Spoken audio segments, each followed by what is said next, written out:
제가 초등학교 다닐 때 우리 동네 교회가 없었습니다. 교회를 다닌 교회가 없었는데 초등학교 한 4, 5학년 됐는데 방과 후에 선생님들이 몇 명 남으라고 해서 자유교양 뭐 이렇게 해서 학교에서 교과서에 나오지 않은 그런 책들을 리스트를 주고 그걸 읽는 그런 프로그램이 있었습니다.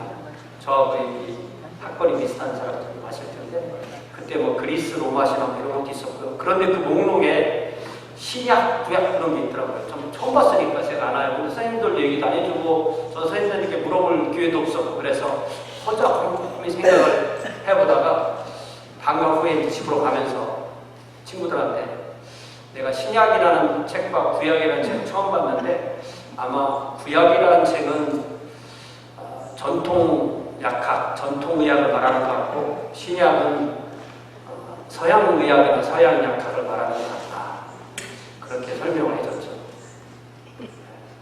그리고 이제 중고등학교 올라가서 학교에서 좀 더 배우고 또 교회 가서 처음으로 성경을 정식으로 읽고 구약성서, 신약성서 이런 걸 배우게 됐습니다. 구약성경은 원래 유대교의 성경이죠. 그래서 우리가 구약성경이라고 부르는 것을 유대교인들은 성경 이렇게 부릅니다. 유대교인들이 성경이라고 부르는 것을 우리는 왜 구약성서라고 부를까요? 우리에게는 신약성서가 있기 때문이죠. 구약이라는 말은 구약이니까 옛 언약이고요. 신약이라는 말은 새 언약을 의미합니다. 그래서 구약은 옛 언약에 대한 기록이고 신약은 새 언약에 대한 기록이죠. 그러니까 구약을 구약성경, 구약성서, 신약을 신약성경, 신약성서 말하는데 옛 언약, 새 언약 이런 말입니다. 언약이라는 것은 하나님과 사람 사이에 맺은 계약을 이제 언약이라고 하고 사람들도 언약이라고 말 쓰잖아요. 카바넌트라고 하고 컴팩트라고 하는 그 언약을 맺는데 이 언약은 하나님이 모든 사람을 창조하셔서 모든 사람이 창조의 의미에서는 하나님의 백성이지만 그 중에서 하나님의 친백성을 따로 부르셔서 그들에게 나는 너희 하나님이라고 너희는 나의 백성이 된다는 그 계약을 맺었다고 할 때 그것을 언약이라고 그렇게 말합니다. 그런데 제가 주보에 써드린 대로요. 마태복음 5장 17절을 보면 예수님은 내가 율법이나 선지자를 폐하러 온 줄로 생각하지 말아라. 폐하러 온 것이 아니라 완전하게 하려 했다. 이 말씀을 하시죠. 여기에 나오는 이 율법이나 선지자라는 말은 이스라엘 사람들이 그 구약성경을 부를 때 율법과 선지자와 성문서 이렇게 불렀었어요. 그래서 율법과 선지자라는 말은 구약성경을 줄여서 부르는 말 중에 하나입니다. 이 말씀을 통해서 예수님은 예수님과 성경의 관계를 명확하게 선포하시는데요. 예수님은 구약성경을 폐해버리기 위해서 오신 것이 아니라 완전하게 하기 위해서 오셨다고 분명하게 말씀하십니다. 예수님의 이전의 언약이 구약이고 예수님 이후의 언약이 신약이죠. 그러면 예수님으로 인해서 구약이 폐해진 것이 아니라 구약이 완전하게 되었다는 뜻입니다. 만일 구약이 폐해졌다면 우리는 구약 버리고 안 읽으면 되겠죠. 그러나 구약이 완성되었기 때문에 예수님께서 구약을 완전하게 하셨기 때문에 그리고 완전하게 하심으로 우리와 새로운 언약을 맺으셨기 때문에 우리는 구약을 읽고 신약을 읽어야 돼요.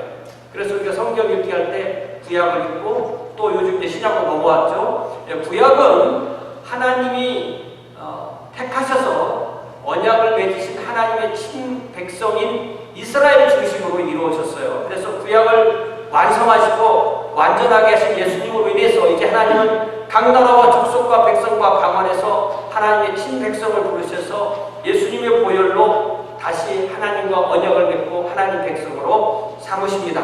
그래서 오늘 우리가 읽은 히브리서 이 본문 말씀을 잘 보면요. 18절부터 21절까지는 구약에 대해 설명하고 22절에서 24절까지는 신약에 대해서 설명해요. 그래서 제가 오늘 제 설교 제목은 이 옛언약과 새언약인데 길으니까 제가 새언약 이렇게 제목을 잡았습니다. 여러분 28절과 19절과 20절 말씀 굉장히 우리가 좀 당황스럽게 보이는 이런 말씀들이잖아요.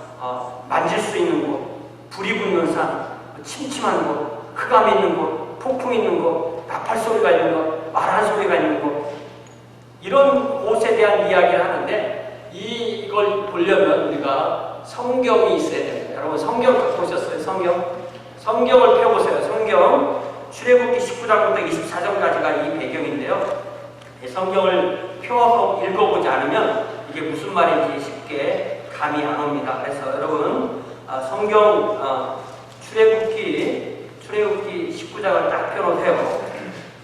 히브리서 기자가 18절에서 21절 사이에서 예수님의 언약 안에 있는 사람이 이루지 아니했던 아직 구약 안에 있는 사람들이 하나님과 맺었던 언약을 상기시켜 주는데요. 특별히 히브리서 기자의 독자는 유대교인 출신 그리스도인이기 때문에 그들이 과거에 하나님과 맺었던 옛 언약을 돌아보도록 그렇게 회상시켜 주는 것입니다. 그래서 출애굽기 19장 24장으로 그들의 독자를 안내하는데, 그래서 우리가 출애굽기 19장을 딱 펴놓아요. 펴놓으면 이때 이제 이스라엘 백성이 시내산 앞에까지 왔다 이 얘기 나오는데, 하나님께서 아브라함을 부르신 이야기 나오는 창세기 12장이죠. 창세기 12장부터 출애굽기 19장까지는 하나님께서 아브라함이라는 단 한 사람을 선택하셔서 그의 아들 이삭, 그의 손자 야곱의 12아들 약 한 성인 남자 70명 정도를 이집트에 보내셔서 400년 동안 그들이 이집트라는 그 모판에서, 이집트라는 배역기에서 400년이 지나고 나니까 한 성인 남자가 60만이 되는 그런 민족이 되었죠. 그러고 나니까 그들이 이집트에서 노예가 되었고, 노예가 돼서 하나님께 구해달라고 할 하나님께서 딱 그들을 구해내셔서 그들을 하나님의 백성으로 삼으셔서 지금 시내산 앞에까지 딱 데려다 놓으신 그 이야기가 창세기 12장부터 출애굽기 19장까지의 그 요약이 되는 거죠. 자, 이제 출애굽기 19장 지금부터 성경을 한 절 한 절 보면서 한번 이 히브리서 말씀이 무슨 말씀을 하는지 한번 보겠어요. 자, 출애굽기 19장 1절에 보니까 이스라엘 자손이 애굽 땅을 떠나서 석 달이 지나니까 그들이 시내 광야에 이르게 된 거죠. 그들이 르비딤을 떠나서 시내 광야에 이르러 그 광야에 장막을 치고 이스라엘이 거기 시내산 앞에서 딱 이렇게 텐트를 치고 딱 대기하고 있는 거예요. 하나님과 계약을 맺기 위해서 딱 대기하고 있는 모습이 나오게 됩니다. 3절에 보니까 모세가 이제 하나님을 만나서 하나님과 대화를 나누려고 시내산으로 올라가고 하나님께서 그에게 말씀하십니다. 그래서 하나님과 이스라엘 사이에는 하나님이시고 이스라엘이 있으면 그 사이에 모세가 중보자로 그 안에서 하나님께서 하나님의 말씀을 듣고 사람들에게 하나님의 말씀을 전하고 하는 그 중보자로 있는 것입니다. 4절을 잘 보면 하나님께서 어떻게 이스라엘을 이집트에서 구하셨는지에 대해서 회상하도록 합니다. 내가 독수리 날개로 너희를 업어서 내게로 인도했다. 그것을 너희들은 기억해라. 불과 석 달 전에 일어났던 그 출애굽의 사건을 그들에게 기억하게 합니다. 그래서 이 출애굽은 이스라엘이 계속 고백하는 원신앙 고백으로 그들의 가장 소중한 고백이 됩니다. 그래서 하나님은 이스라엘에게 말씀하실 때는 하나님과 이스라엘의 관계를 뭐라고 말씀하시면 한 장 딱 넘겨보세요. 잠깐 한 장 넘겨보면 20장 2절에 하나님과 이스라엘의 관계를 이렇게 말씀하세요. 나는 누구세요? 하나님이시죠. 너는 누구세요? 이스라엘 백성이죠. 나는 너를 애굽 땅 종되었던 집에서 인도하여 낸 네 하나님 여호와니라. 이렇게 말씀하십니다.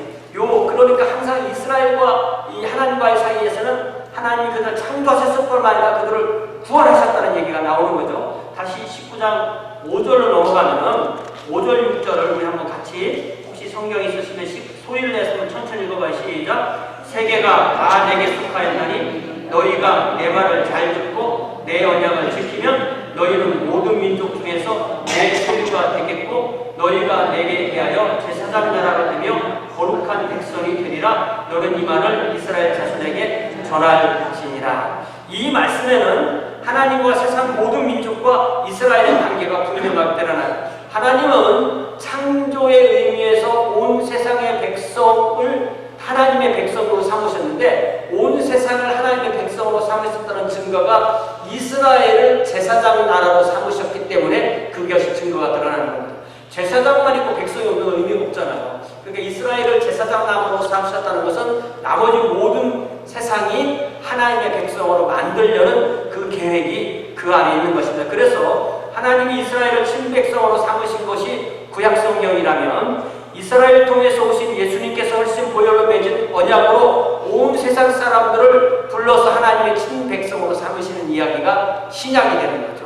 그러니까 유대인들이 제자가 돼서 복음을 전하지 않았으면 교회에 있을 수가 없었던 것입니다. 자, 모세는 이제 그 말씀을 7절 8절에 보니까 내려와서 자기 백성의 지도자들에게 전하고 나고 백성들에게 전하고 나니까 백성들이 하나님 뜻대로 하겠습니다. 그러니까 모세가 또다시 하나님께 올라가요. 이 19장 잘 읽어보면 모세가 이 시내산을 많이 왔다 갔다 볼 수가 있어요. 자, 이제 9절에 보니까 다시 여호와께서 모세에게 말씀하시는 게 내가 빽빽한 구름 가운데서 너에게 말한다. 하나님께서 빽빽한 구름 가운데 임하셔서 백성이 하나님의 음성은 듣지만 하나님의 영광을 보지 못하게 하시는 거예요. 그렇게 함으로써 하나님과 백성 사이에 무엇이 끼어있어요? 구름이 끼어있으므로 백성이 하나님께 너무 가까이 오지 못하고 너무 가까이 오면 죽으니까 일종의 안전장치로 빽빽한 구름을 그곳에 해놓은 것을 볼 수가 있습니다.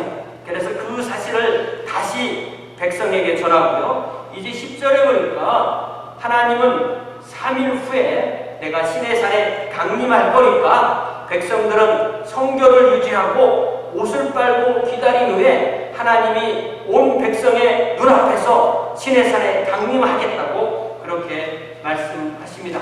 그래서 12절 13절에 보니까 특별히 하나님은 모세에게 아주 그냥 계속 경고하고 당부하기를 12절에 보니까 너는 백성을 위하여 주위에 경계를 정하고, 그러니까 우리가 이 시내산이 이제 바위산이거든요. 바위산이 서 있으면 산 밑에 산자락이 있을 거 아니에요. 산기슭의 어느 선에서 경계를 정하고 이르기를 너희는 산에 오르거나 그 경계를 침범하지 말지니 만일 침범하는 자는 반드시 죽임을 당할 것이다. 이게 사람들이 손으로 만지고 발로 밟고 해서 계속 올라오면 하나님은 죽는다. 어느 순간까지는 올 수 있지만 어느 순간은 오지만은 그 경계를 정하라는 거죠. 그 경계를 넘어가는 사람은 13절에 보니까 그런 자에게는 손을 대지 말고 돌로 쳐 죽이거나 화살로 쏘아 죽여야 하니 짐승이나 사람을 막론하고 살아남지 못하리라 하고 나팔을 길게 불거든 산 앞에 이를 것이냐.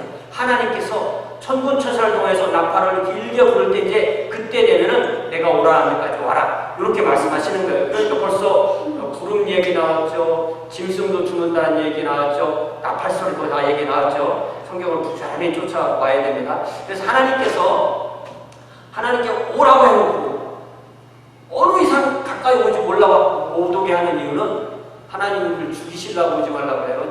살리시려고 오지 말라고 했어요. 살리시려고 하는 거죠.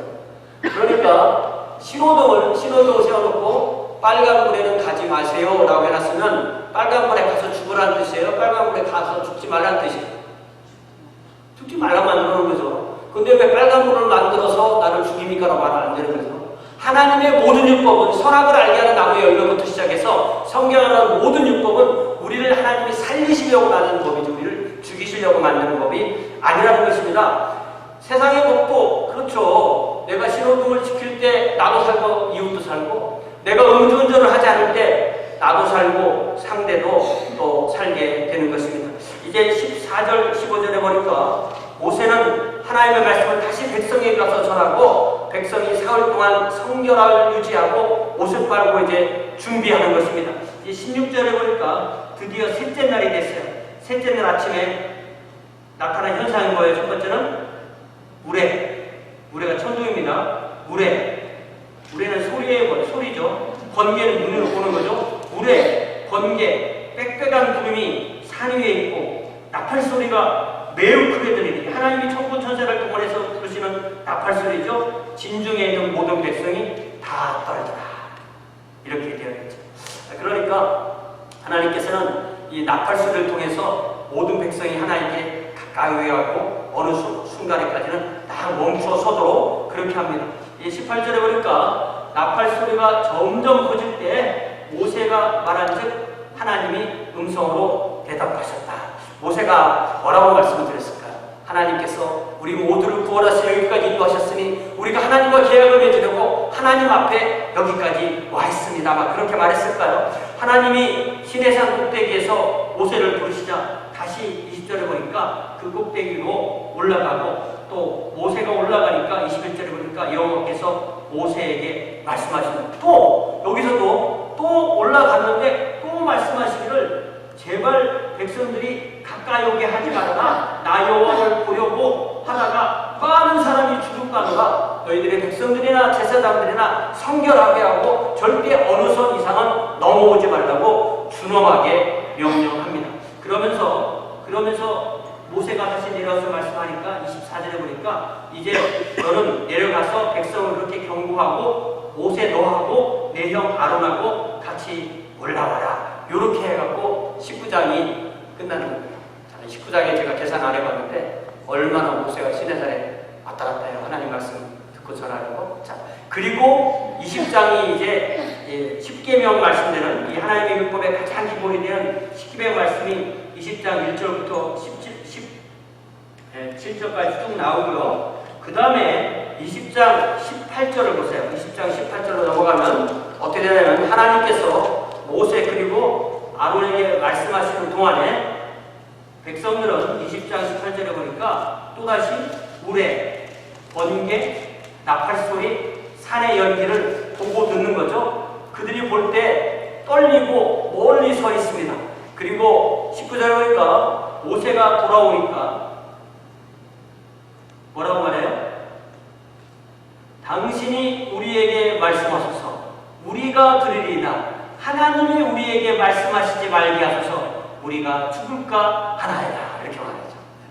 그러니까 분명히 하나님과 백성 사이에 완벽한 성결이 이루어지지 않으면 하나님과 함께 할 수 없다는 것이 분명히 드러납니다. 그래서 모세가 20절에서 뭐라고 말하냐면 두려워하지 말아라. 하나님이 임하시면 너희를 시험하고 너희로 경외하여 범죄하지 않게 하려 하십니다.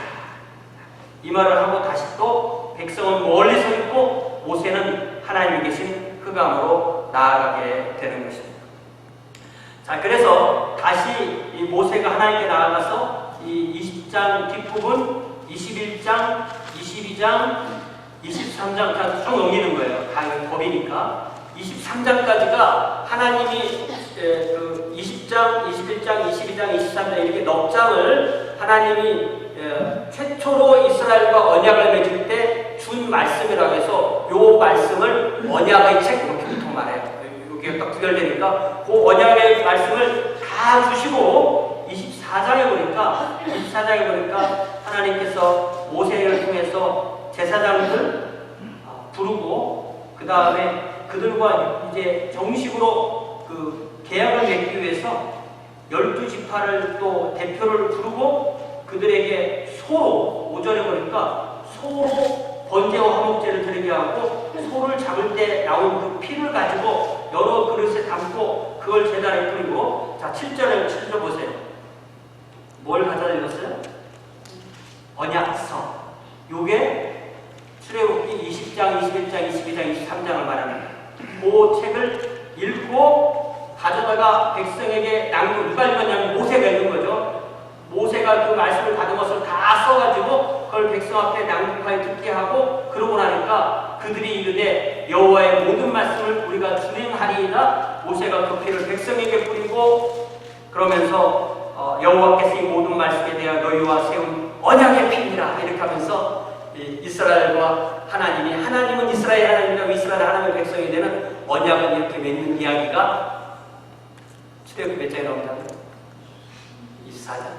언약을 맺을 시작의 얘기는 19장부터 출발해서 20장, 23장까지는 언약을 주시고 그 언약을 가지고 언약을 실제로 맺는 이야기는 24장에 나오는 거예요. 요거를 이렇게 정확하게 안 보면 도대체 구약이라는 게 언제 어떻게 맺은 거야? 이렇게 되는 거죠. 자, 그래서 이 하나님이 주신 이 언약의 말씀을 가지고 계약의 내용이죠. 소의 피를 가지고 왜 짐승을 잡아서 언약을 맺냐면 이 언약을 지키지 않으면 이 짐승처럼 죽습니다. 그런 뜻이에요. 자, 그래서 소의 피를 가지고 맺은 이 계약이 바로 옛 언약, 옛 계약, 구약 이렇게 말하는 거예요.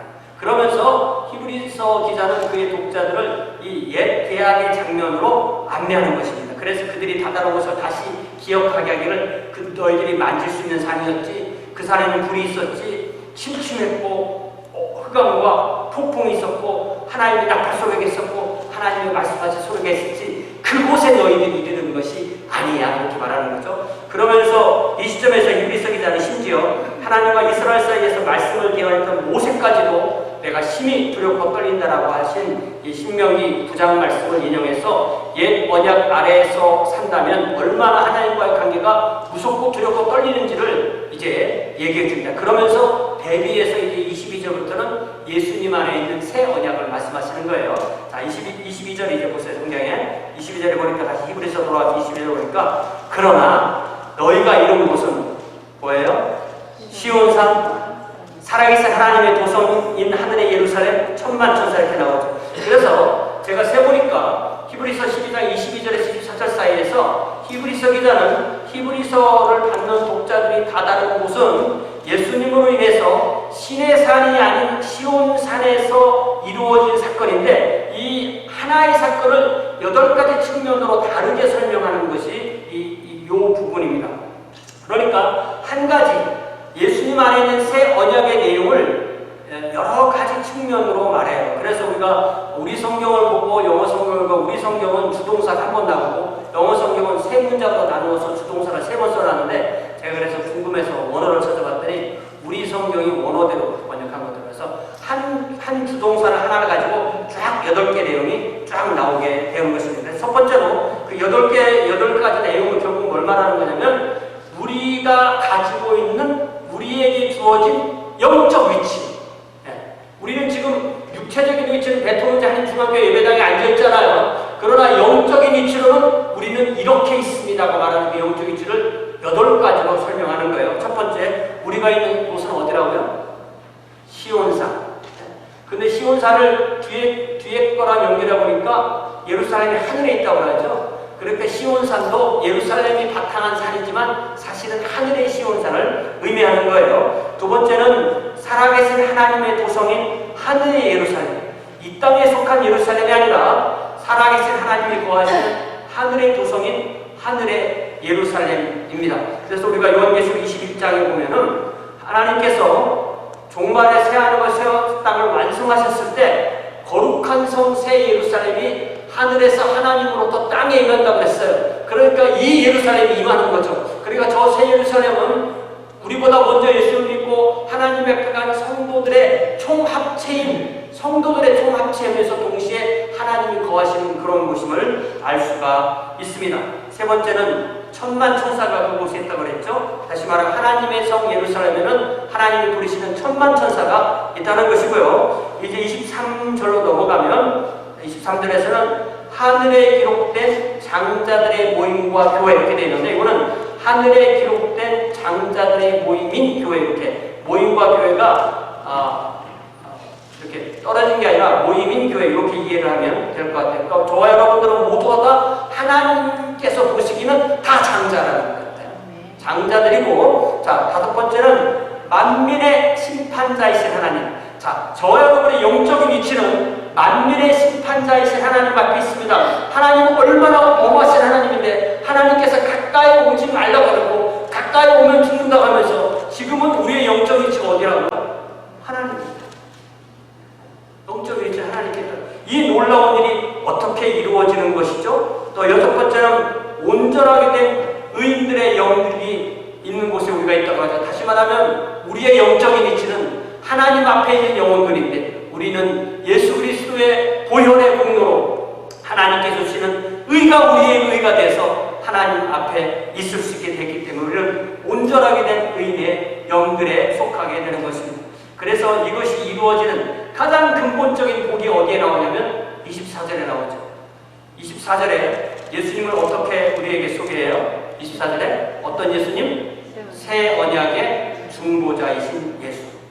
우리는 만민의 심판자이신 예수님께 뿐만 아니라 새 언약의 중보자이신 예수님께 이르렀는데, 모세가 옛 언약의 중보자였지만 그는 옛 언약의 중보자였으면서도 하나님을 대할 때 심히 두렵고 떨린다고 그랬죠. 그러니까 모세는 하나님께 우리를 인도할 수 있는 사람이 아닌 거예요. 왜냐하면 모세 본인도 두렵고 떨리기 때문에 그렇죠. 그러나 예수님은 새 언약의 중보자이신데 예수님이 새 언약의 중보인 것은 예수님 안에 있는 사람이 하나님과 새로운 계약으로 하나님과 함께 할 수 있는 이유는 그 다음에 설명되죠. 아벨의 피보다 더 나은 것으로 말하는 뿌린 피니라. 이거죠. 그러니까 우리는 하나님이신 예수님, 하나님의 아들이신 예수님, 온 세상보다 더 가치가 높으신 그 하나님이 죽으신 그 보혈로 인하여서 우리는 하나님께 이르르고 예수님께 이르르고 이렇게 하나님과 하나가 될 수 있는 우리의 영적인 위치에 이렇게 되는 것입니다. 그래서 오늘 제가 성찬식 할 때마다 읽어드리는 말씀이 마태복음 26장 28절인데요. 이것은 죄사함을 얻게 하려고 많은 사람을 위하여 흘리는 바 곧 많은 사람에 위하여 흘리는 바 나의 피고 언약의 피니라라고 말씀하십니다. 예수님이 이렇게 당신의 생명으로 당신의 보혈로 송아지와 염소의 피가 아니라 아벨의 피가 아니라 당신의 보혈로 우리를 정결하게 하셔서 하나님과 새로운 언약에 들어가게 하셨습니다. 하나님께서 예수님 안에서 우리를 인도하시는 이 새로운 언약에 들어가셨습니까? 아무도 대답 안 하죠. 들어가셨습니다. 예수님과 함께 예수님의 보혈로 인하여 새 언약에 들어가셨습니다. 바로 이거죠. 바로 이겁니다. 히브리서 기자는 이렇게 8가지로 옛 언약과 새 언약을 비교해서 예수님 안에 있는 우리의 영적인 위치에 대해서 분명하게 보이는 거예요. 제가 주보에 빌립보서 3장 12절 말씀을 써드렸는데 지난번에 우리 수련회 장에 가서 빌립보서 말씀을 읽는데 이 말씀에 예수님께 잡힌 바 된 것을 잡는다는 말이다. 이게 바로 예수님께 잡힌 바 된 것이 우리의 영적인 위치를 말하는 거죠. 이 히브리서 말씀하시는 우리는 영적으로 이미 우리 주님께서 우리를 이렇게 만들어 놨어. 그럼 우리의 삶은 뭐예요? 우리의 삶은 우리 주님이 이미 만들어 놓은 그것대로 그것을 이루려고 이 땅에서 부지런히 달려가고 뛰어가고 쫓아가는 그 삶이 바로 우리의 이 세상에서 삶이라는 거죠. 여러분 이 표를 볼 때마다 부담스러우세요? 네. 항상 복종하여 두렵고 떨림으로 너희의 구원을 이루라. 이 말씀이 바로 하나님께서 우리에게 히브리서 말씀해 주신 이 영적인 위치를 우리의 실제의 삶에서 매일의 삶에서 그대로 두렵고 떨림으로 순종하면서 이루는 것이 바로 우리들의 이 세상에서의 하루하루의 삶이 되는 줄 믿습니다. 이렇게 이 한 주간에도 두렵고 떨림으로 주님 앞에 순종하고 그리하여 우리의 구원을 주님 안에서 우리에게 이미 주신 구원을 이루어 나가는 저와 여러분 되시기를 주님의 이름으로 축원합니다. 함께 기도하겠습니다. 사랑의 아버지 하나님, 이 시간에 저희들에게 다시 한번